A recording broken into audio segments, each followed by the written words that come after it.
ak bëggoon borom këram bëggoon luy dooleel borom këram bëggoon tout le temps luy wane njàmbaarte borom këram dama ne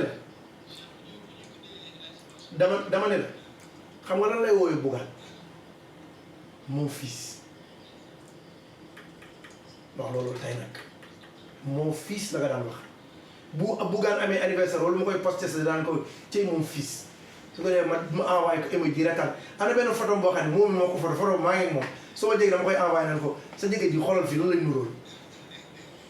mu retaan naan ma bàyyi sama doom ji ma ne ko xoolal lan lay nuróol pour dire que ne